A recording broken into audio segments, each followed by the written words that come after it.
මට මතක් වෙනවා ඉන්දියාවේ නිදහස් අරගලය. ඉන්දියාවේ නිදහස් අරගලය පවත්වද්දී නිදහස් අරගලය වෙනුවෙන් අර අරගලකරුවන් විසින් ඒ රේල් පීලි මත රේල් පීලි ගලවමින් විවිධ දේවල් වලට අසු වෙලා පොලිසිය ඇවිල්ලා උන්ව සිරගත කරා. ඒ සිරගත කරනකොට මල පහ කරන්න ආපු අයත් ඒ රේල් පීලි ගාව ඉඳලා ඒගොල්ලොත් සිරගත කරා. දැන් එළියට එද්දි මිත්‍රවරුනි අර මල පහ කරන්න ගිහිල්ලා ඇතුළට දාපුණුත් එළියට ආවේ සිංහයෝ වගේ දේශප්‍රේමීන් වශයෙන්. හොඳට අතපය දාගෙන එළියට ආවා. ඒ වගේ තමයි මට නම් පේන්නේ මේ රාජපක්ෂවරුන්ගේ රෙජීමේ මිත්‍රවරුනි. දැන් අද මේ බලු වැඩ කැත වැඩ ජඩ වැඩ කරලා මේ සියල්ල කරලාද අද රිමාන්ඩ් වෙනකොට සිරගත වෙනකොට හරියට වීරකමක් කරලා වගේ බලන්න අර වෑන් එකෙන් බස් එකෙන් ඇවිල්ලා අත දාලා හොඳට ආචාර කරලා මේ රටේ දේශප්‍රේමීන් කියලා හිතාගෙන තමයි යන්නේ. මේ රටේ ජනතාව 2015 ජනවාරි 8 වෙනිදා මේ විප්ලවය කරේ මේ රාජපක්ෂවරුන්ගේ පාදට දේශපාලන විරුද්ධව. මේ ප්‍රදේශවල ඉස්සර නායකයෝ හිටියා. ගස්බැන්ද කප්පන් එකතු කරා. සුදු වෑන් යවලා අර අහිංසක මිනිස්සු සල්ලි ඉල්ලලා දුන්න නැත්තම් අතුරුදහන් කරා. මේ යුගයේ කාටවත් අමතක වෙලා නැහැ මිත්‍රවරුනි.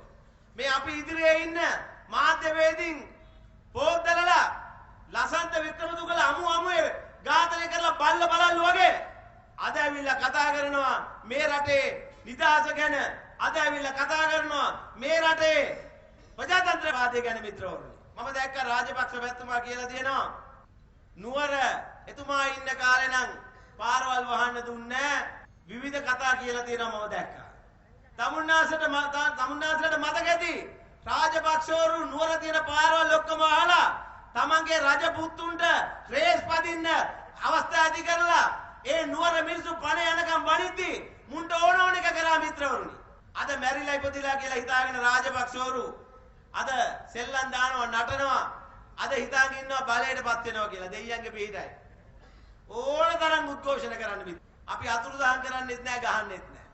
ඕන තරම් උද්ඝෝෂණ කරන්න. ඒක තමයි ප්‍රජාතන්ත්‍රවාදය. ඕන මාධ්‍යයක ඕන එකක් ගහන්න. රජයේ මාධ්‍යවලුත් ගහන්න අපේ නායකයින්. ඒක තමයි ප්‍රජාතන්ත්‍රවාදය. ඒක තමයි ප්‍රජාතන්ත්‍රවාදය. හැබැයි මේ වගේ ආණ්ඩුව පෙරලන්න බෑ මිත්‍රවරුනි. ඒ නිසා තමයි ජනාධිපතිවරණයෙන් විතරක් නෙමෙයි ගිය පාර්ලිමේන්තු මැතිවරණයෙන් ප්‍රතික්ෂේප කරා රාජපක්ෂවරු. ඔය රාජපක්ෂ මහත්තයා කුරුණෑගලින් මගේ දිස්ත්‍රික්කේ ඡන්දෙ ඉල්ලන්න ආව මිත්‍රවරුනි. තමුන්නාසලට මතක ඇද්ද කුරුණෑගල තෝ තැන්නක් කියලා හිතාගෙන තමයි ආවේ. අපි කුරුණෑගල දිස්ත්‍රික්කෙන් ධන ගැස්සුවා මහින්ද රාජපක්ෂව. අපි ධන ගස්සලා තැපැල් ඡන්දක් දිනුවේ මිත්‍රවරුනි කුරුණෑගල දිස්ත්‍රික්කයේ ගිය පාර්ලිමේන්තුවේ එක්සත් ජාතික පක්ෂය කියන එක තමුන්නාසලට මතක ඇද්ද? ඒ නිසා එතුමාට අපි පාඩමක් උගන්වුවා ජනවාරි 8 වෙනිදා. ඊට පස්සේ පාර්ලිමේන්තු මැතිවරණයේත් පාඩමක් ඉගන්වුවා. මටත් පුළුවන්කම ලැබුණා ලංකාවේ දෙවෙනි මනාපලාභියා බවට පත් වෙමින් ලක්ෂ 3ක් මනාප ගන්න රාජපක්ෂවරු එක්ක සටන් කරලා. එහෙනම් මිත්‍රවරුනි ඔය රාජපක්ෂ බීතිකාවට අපි බය හිතු නැහැ. ඒක දැන් අවලංගු කාසියක්. ඒක කල්ලි කුතු භාණ්ඩයක් බවට පත් වෙලා ඉවරයි කියන එක මේ අවස්ථාවේ කියන්න ඕනේ. දැන් අපි ඕනකම තියෙන්නේ තනියම ආණ්ඩුවක් හදන්න. ඊළඟ මැතිවරණයේදී ශක්තිමත් UMP ඡන්ද ප්‍රමාණය බහුතරයකට වඩා ගැනීමයි අපිට උවමනාවකම තියෙන මිත්‍රවරුනි. එතකොට අපිට පුළුවන් තවත් ශක්තිමත් කරන්න.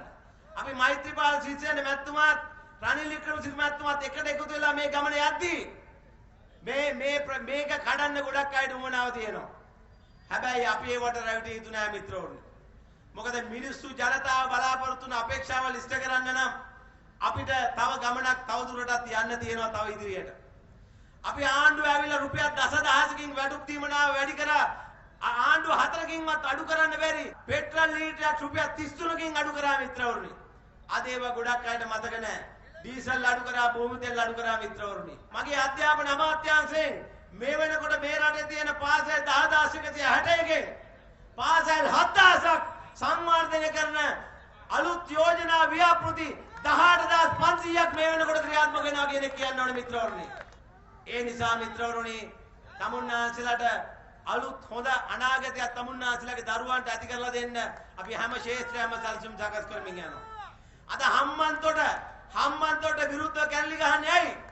මේ හම්බන්තොට කර්මාන්තපුරේ ආපුවම කර්මාන්ත 2000ක් හම්බන්තොට එනකොට රැකියා ලක්ෂ ගාණක් බිහි වෙනකොට මේ රටේ ආර්ථිකයට සල්ලි ඩොලර් වලින් යුරෝ වලින් යෙන් වලින් පොම්ප කරනකොට මිත්‍රවරුනි රාජපක්ෂවරු දකුණේ මිනිස්සුන්ට විතරක් නෙමේ රට හතර දිප්පාගේම මිනිස්සුන්ට රාජපක්ෂවරුන්ගේ අනාථ ඒකාබද්ධය අවශ්‍ය නැති වෙන නිසා ඒ තියෙන බයර තමයි මිත්‍රවරුනි අද මේ තනින් තන උදකලා සටන් කරන්නේ මිත්‍රවරුනි.